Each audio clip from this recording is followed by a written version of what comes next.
God, are you there? Hear my prayer. I don't know if any of you guys have ever asked that question, had that thought in your head as you come before God and you start praying and you talk to him. Have you ever thought about that question? God, are you there? Do you care? Are you listening? Do you care about what's going on in my life? You know, over the last couple weeks, we've been talking about prayer, and we've been going through this Lord's Prayer. And we've been looking at things at how, prayer is a conversation with God. God doesn't want us, we don't have to be like, thy Lord in heaven, right? Like we need to talk to God. We've been looking at who God is, him as a father, the relationship that means for us, the relationship he wants to have with us. We've been looking at how to put God's will first, his kingdom, his mission before our own, putting it first, submitting to that in our lives. But some of you guys may be sitting here through all of this and thinking, but does he care? Does he care about what's going on tomorrow? Does he care about what's happening this afternoon? Does he care about that meeting that you have at work, or the stress that you're dealing with, or that conversation you have to have with your kid? Does he care about the fact that your new child woke you up at 4 a.m. this morning?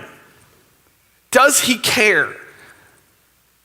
Does he care about what's happening at school? Does he care about that test? Does he care? I think at one point or another, a lot of us think of this question. Does God care? What does he want to hear from me? What do I tell God? As we go through the Lord's Prayer, the answers to these questions become very clear through a very small statement right in the middle of the prayer. And the statement is, give us today our daily bread. In Matthew 6:11, it says, give us today our daily bread. And I don't know about you, but whenever I'd look at this prayer, I'd always wonder, I was like, this always just seemed like the smaller thing in the prayer to me. Like, the first part of the prayer is like this huge, epic thing going on, right? Like, Father, hallowed be your name. Your kingdom come, your will be done. And I love mission and I love stuff like that. So I'd get real pumped, and then I'd see, I'd gloss over, give us today our daily bread. And then I jump right to forgiveness because the Lord knows I need that. Okay, so I jump right to that and I'd go right over, God, give us today our daily bread. But this statement is not small. It's important and it's vital in this prayer. It's vital in our prayer lives. The interesting thing about this phrase, this word daily, for a long time, the Greek word, now stay awake, don't fall asleep. The Greek word that meant daily, they debated about it for a long time. And because we like to debate about things. That's just how we are. But mainly because they couldn't find this word anywhere else. And so everybody debated about, did it actually mean daily? Maybe it meant weekly. Yes, we have really pointless arguments. Okay, so we're arguing about what this word means until a while ago they found this word in a document from around the time the church would have existed, the early church. And they found the word finally. And you know what it was a part of? It was a shopping list. It was a shopping list, essentially. The phrase said, remember to get your daily provisions. Okay, it was like you were going to Giant. That's what this was. And this is important to us because it means that this phrase literally means, God, provide for me what I need today to get through this day. Provide me with what I need today to get through this. And this is powerful because this means that the God of the universe, the God who made you, the God who created everything, the Father who is holy, who has a plan for salvation for this world, that huge God cares about you. See, it means that God cares about our daily needs. God cares about what we need. God cares about this afternoon. God cares about tomorrow. God cares about this whole week. God cares about what you're thinking about right now that's distracting you. God cares about all of it. He cares about every part of your life.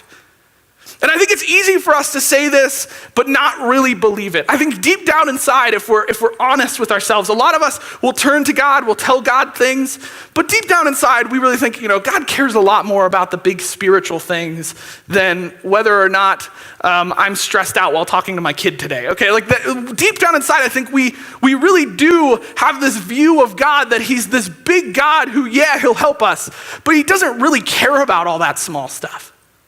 I watch a lot of sitcoms because I enjoy them and I laugh and have fun. And one that I used to watch for a while was this show called How I Met Your Mother. I don't know if we have anybody who's ever watched it. Maybe? Am I alone? Okay, there's like 5 people. So I used to watch the show, and there's these 2 characters in the show, Lily and Marshall. And they're this married couple, and they're awesome. Marshall, I want to be his best friend. But they're this great couple, and they're the couple that kind of gives the main character, Ted, advice all the time about his relationships because, he sucks. So the whole show is just messed up, and they've given him advice. They're great friends. But at one point in the show, they have this baby. And they come back from having the baby, and they're sitting down, and this normal instance where Ted's about to ask them for advice happens, and they stop Ted, Ted, we have a baby now. We can't care about your tiny relationship problems.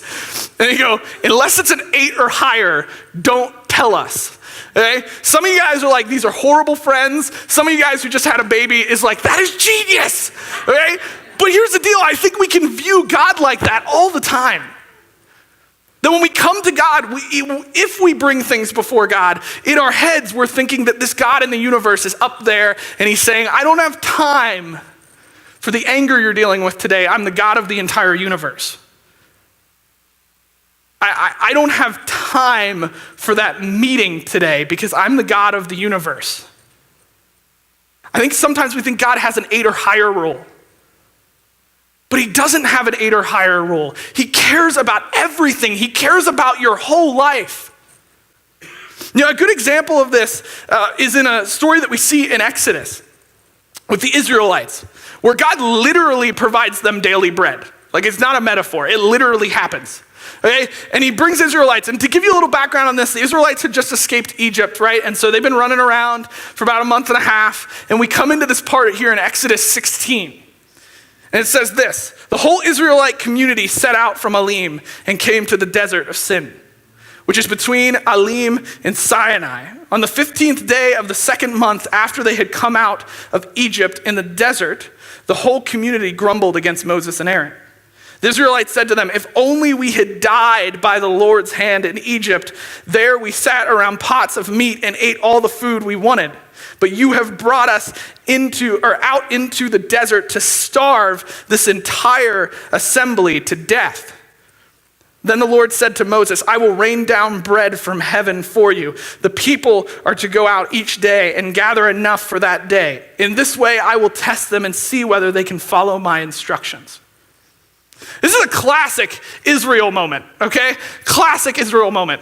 They're complaining about something, okay? So they're grumbling about something, and I don't know about you, I read that phrase, and I just hear drama in my head, okay?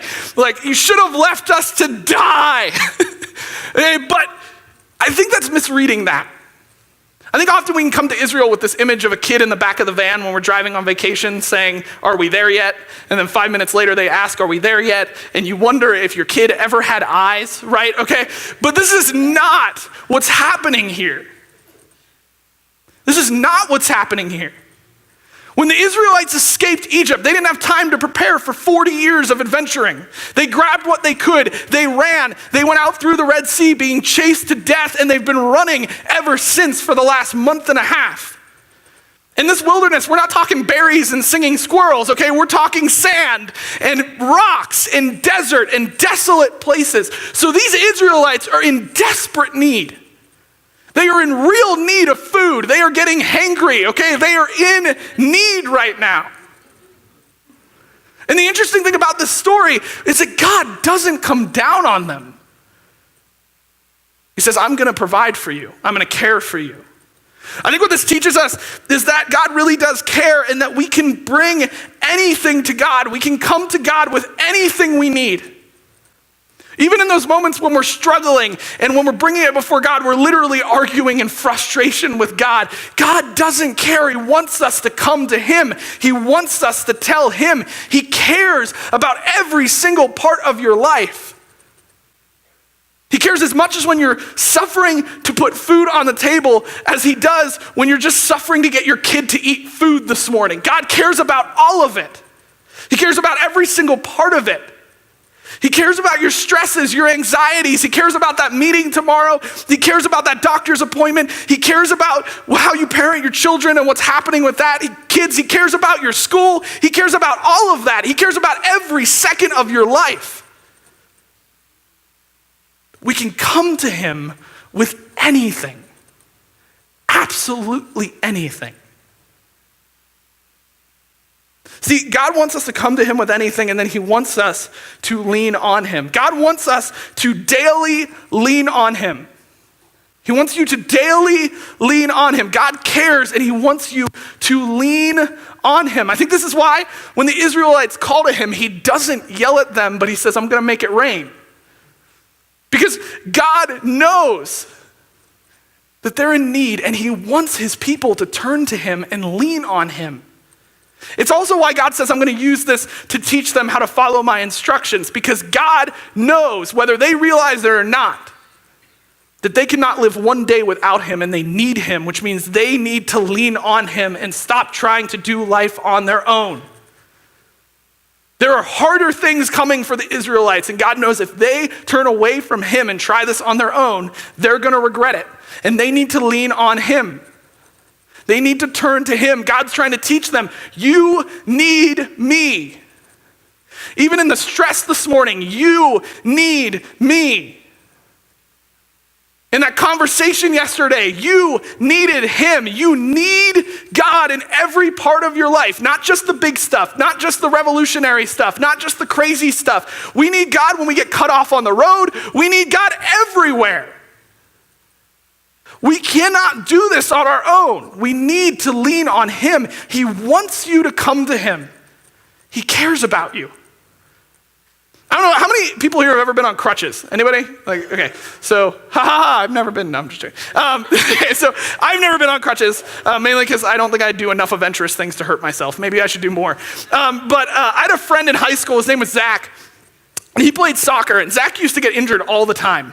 Right? And I remember one year, it was about our freshman year in high school, Zach was playing and just like wrecked his leg and like broke it real bad. I was told there was bones showing. It was bad. And so he was on crutches, and he had a cast, he was going. But before he had got injured, we had committed to go to this concert. It was this band called Project 86. I don't know if anybody knows them, but they were fun, they were hard, we enjoyed them, and we were committed to go to this concert. So we went, even though he was in crutches. And so we're standing there, and things are getting crazy. There's this thing that got started, it's called a mosh pit. Okay? I don't know if you guys know what that is, okay? I encourage starting it during worship, just to throw out. But okay, so mosh pits, they get a little crazy. There's some arms flailing. Sometimes people do backflips. There's a thing called a circle pit. It is as terrifying as it sounds, okay? This is what we're experiencing, right? So we're on the outside of this because, that's not a place for a guy on crutches. Okay, so we're standing on the outside, but these two guys get this smart idea, and I don't know what they were thinking. To this day, I am still confused by the whole situation. But they grab my friend Zach, and they pull him up into the mosh pit. And so I'm like, my friend's gonna die. And so I'm freaking out. And he drops his crutches. So I pick up his crutches and I'm trying to figure out what to do. And I can't find him in all the people, but I know that he's gonna come out on the other end. So I run to the other end and like wait for him. Now I couldn't get to the actual mosh pit because there was a lot of people. And all I see is Zach like crawling out of the mosh pit. He's like getting up and he finally gets up, and I'm gonna try it. You can take videos and laugh at me later, but okay, he's like hopping on one leg, okay? Like the whole way back to me. And he finally gets to me, and I give him the crutches, and he puts them on, and then we kind of crawl away and move forward and go get a hot dog and talk about how crazy our lives are. And that's kind of what happened. See, the thing is, though, all of us in life are Zach. We don't want to admit it, but no matter who you are, you're going through life with a broken leg because you cannot do it on your own. A lot of you guys right now here this morning are trying that. And you're like Zach, you're just hopping, one-legged, wobbling all over the place, feeling like you can't take what's coming at you right now. And you're trying to do it on your own and you're letting it build up, so much so that even the small stuff drives you crazy. It's because you keep trying to do life on your own and not leaning on the God who made you. We cannot do one thing without God.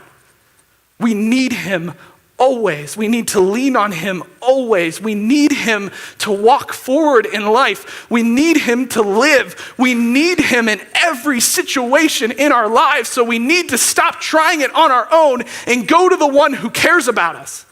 Turn to the one who loves us. Turn to the one who's all powerful. Turn to the one who can destroy anything, stop anything, deal with the big issues and the small issues. We need to start leaning on the God who cares about every ounce of your life.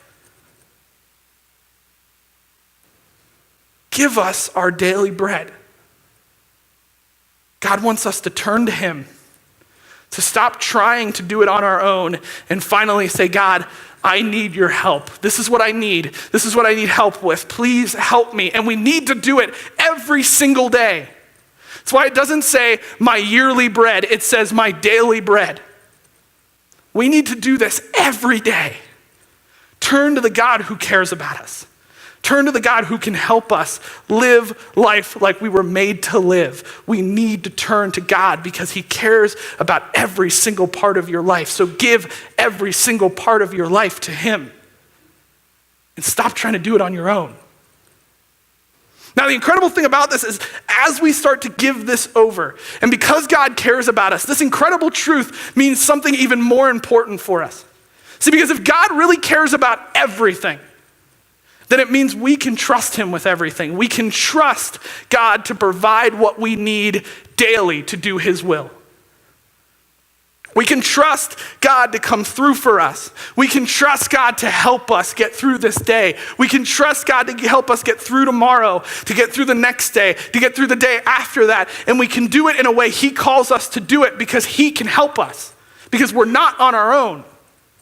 We can trust him. You know, as we look at the story of the Israelites, this is exactly what we see, right? He comes, he calls out to them. He says, I'm going to throw bread down on you. There's going to be meat. The passage says it was quails. I just love the image of a lot of quails like charging the Israelite campsite. Just keep that in your head as you read the passage, okay? So this is what I love envisioning as we go through this. And God comes through. He says, I'm going to give you bread in the morning. I'm going to give you meat in the evening. I'm going to take care of you each day. You're not going to need for anything. I'm going to help you. I'm going to take care of you. And then even on the seventh day, right, God has this thing called the Sabbath that he gave the Israelites, this day of rest. He even plans for that. He considers that. He says, I'm going to give you double on the sixth day so that you don't need to go out and search on the day that I told you to rest, but you can stay, eat your food, and spend time with your families and do what I've called you to do. It's this incredible part of the story. In Exodus 16:18, it says this, and when they measured it by the omer, the one who gathered much did not have too much, and the one who gathered little did not have too little. Everyone had gathered just as much as they needed. Everybody's like, yeah, that's a lot, an omer. Yeah, I got that, right?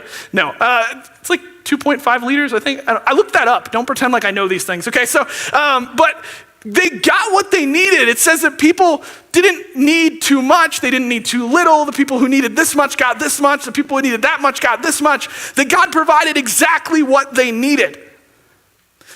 So we can trust God because he cares and he makes a plan. See, God plans for our daily needs.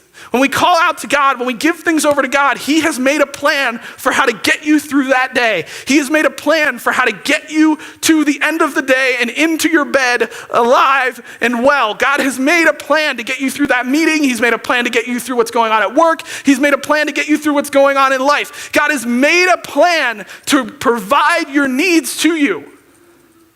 And there's going to be times it feels like he's not giving you what you need. But he is. God has made a plan. He knows the perfect plan for that day, even when you don't. You know, recently, our youth group, took a rappelling trip in the fall, and he's here, which is awesome.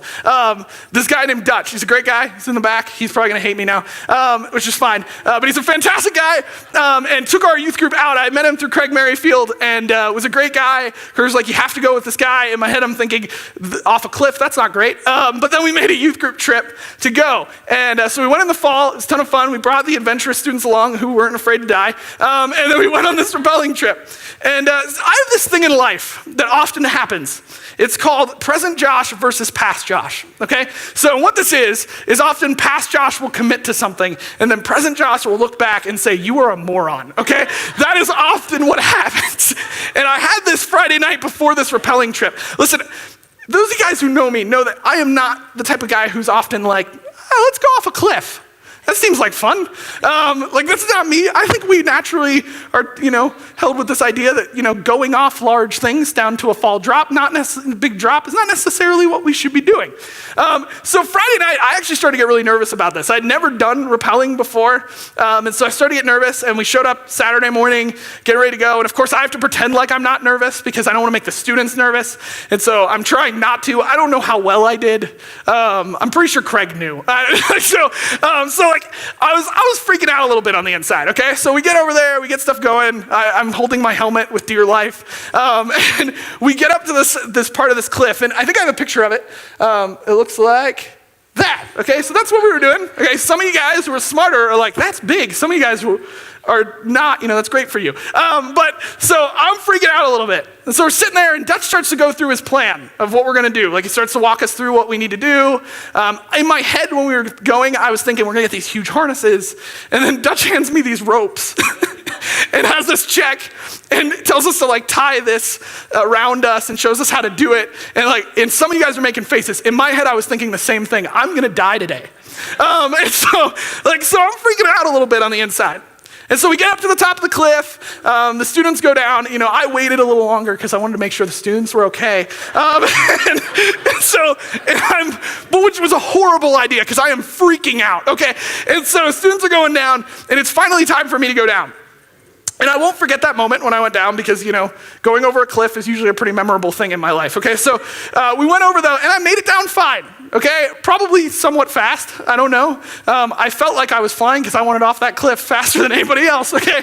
But I went down, everything was fine. I'm alive, I'm here, okay? I'm standing before you. And we all had a blast, it was a great memory.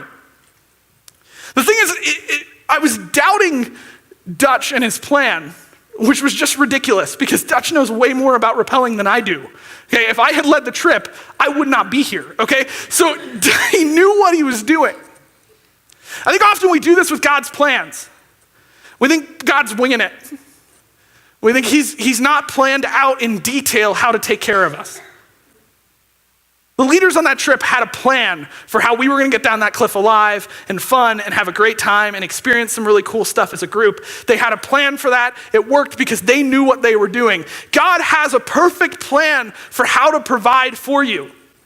When you call out to him, he's not just winging it. God's saying, I've got this. I've got a plan. This is how it worked out for the Israelites. He provided for them each day with no fail. He provided for them. God's got a plan for the situation in your life right now. He's got a plan for the thing you're stressed out about tomorrow. He's got a plan for the thing you're stressed out about this afternoon. He's got a plan for everything you need. See, then out of this, we need to trust him with that plan. See, part of trusting God is more than just giving it over to him. It's also trusting him enough to follow him, even when we're unsure of what's going to happen, even when we're not sure what he's doing. See, because God's got this perfect plan. He cares for us, and that means that we can trust God enough to follow his plans. This is what he asks of the Israelites.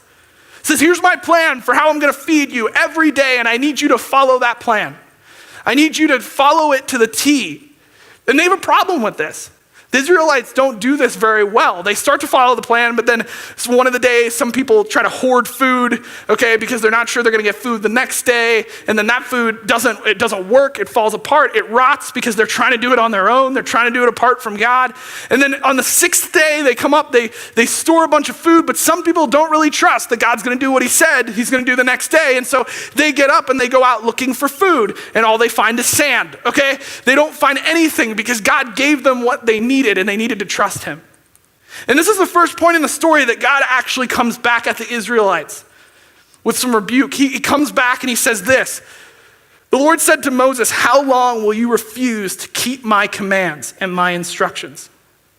Bear in mind that the Lord has given you the Sabbath. That is why on the 6th day he gives you bread for 2 days. Everyone is to stay where they are on the 7th day. No one is to go out. So the people rested on the 7th day. See, God basically says to the Israelites, guys, why are you trying to do this by yourself? Why are you coming up with your own plan? You can't do this. You've called out to me. You've given it over to me. Let me do what I do. Just follow me. Follow what I tell you. Follow what I instruct you to do with your life. Just follow me. He says, give control to me, Israelites. Give control to me and just follow me. See, some of us are great at giving it over to God, but then we have a hard time actually giving the control to God. We have a hard time following the plan he gives us. We have a hard time listening to him, following him, going along with what he gives us each day. It's a struggle.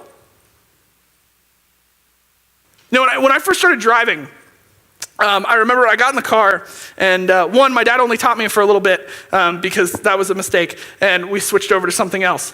And I got a driving instructor. He was a very nice guy. And so he was teaching me, but I remember the first time I got in the car with my mom. And I started to drive, and I'm like, oh, this is going great. I haven't hit anything. And so I'm driving, and I look over, and my mom's like death gripping the door. Okay, like holding the door real hard. I thought she was gonna break the handle. Okay, she was holding it really hard. And she did that, like, some of you parents can get along with this, okay? She did that thing where every time I made a turn, she like looked around to make sure that like the wheel hadn't fallen off. Okay, so she kept checking and looking around, and she sometimes like quickly yell instructions to me out of like emergency of death. Okay, like this was kind of the experience. And I will say, she had good reason for that. 16-year-old Josh driving, yeah, you should have been afraid. Okay, but we often treat God like a 16-year-old driving a car. We get in, we give them the control, but then we have a hard time keeping that control with them. We keep doubting every step of the way. When God does something we don't expect, we're like, God, what are you doing? And then we try to do our own stuff. We try to take control of the situation. We start processing everything that could go wrong and how we're gonna fix absolutely everything. And then everything still goes wrong because we're trying to do it ourselves. We're trying to do our own plan apart from God. And that just doesn't work.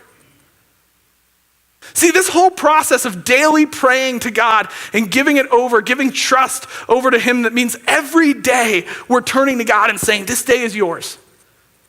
Here's what I need. Here's what I'm stressed about. Here's what I'm struggling with. Here's what I'm scared of. God, I'm giving it over to you. And then God says, give it to me, and then just worry about one thing, and that's how can I be like Jesus Christ today? How can I live like Jesus? How can I follow God? What does God want me to do today?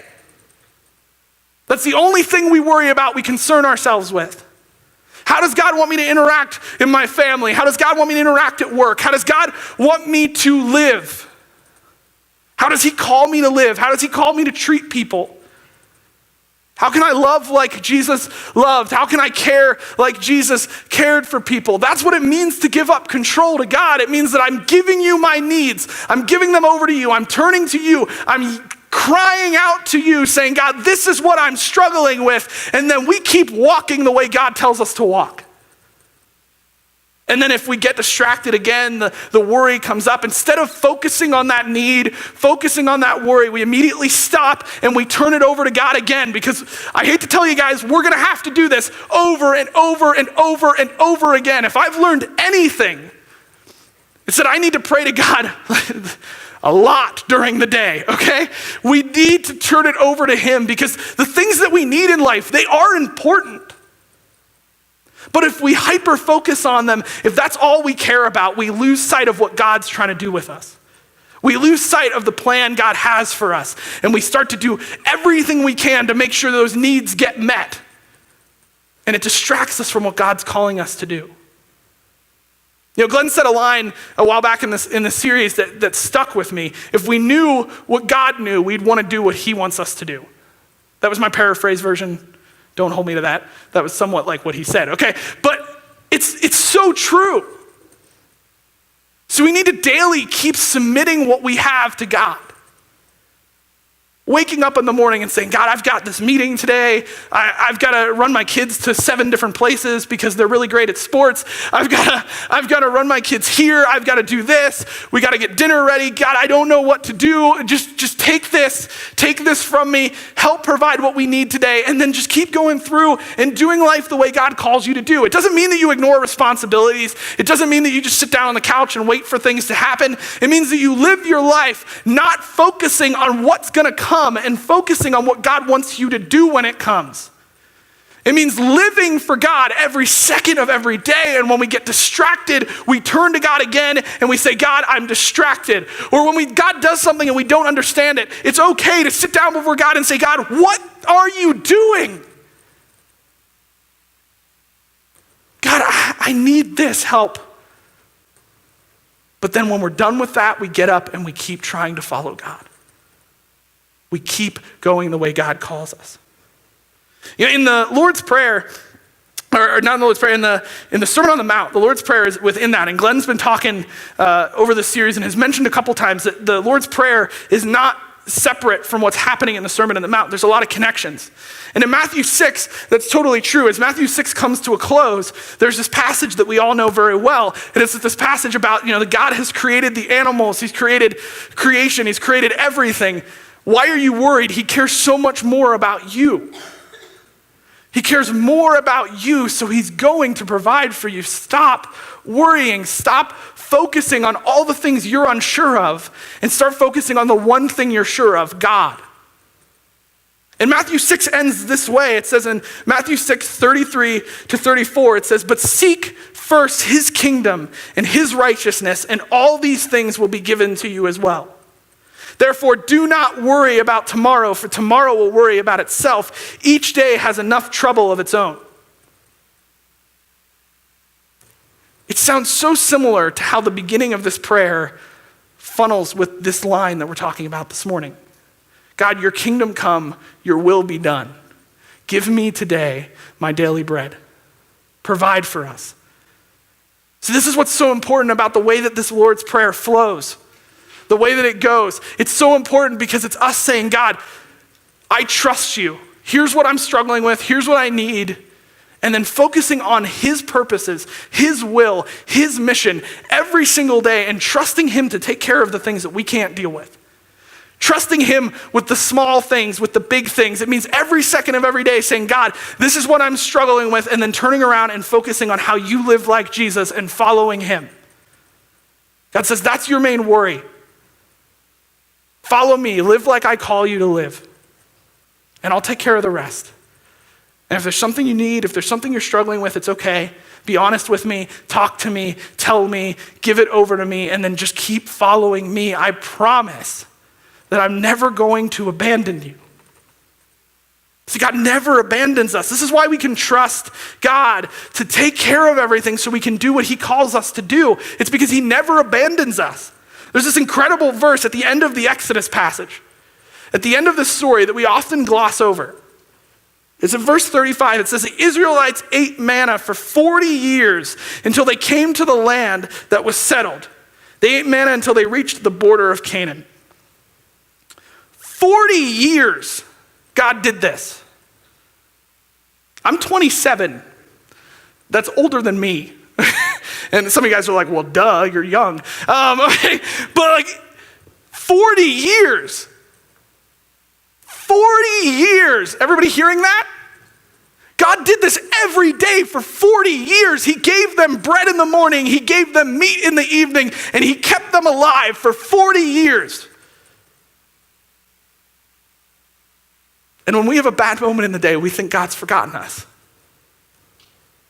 And I'm speaking as much to myself as anybody sitting here this morning. God never will abandon you. He has not abandoned you, and you can live the way he calls you to live because he is always with you. He cares for you. He loves you. And whatever you're worried about this afternoon, he's going to take care of it.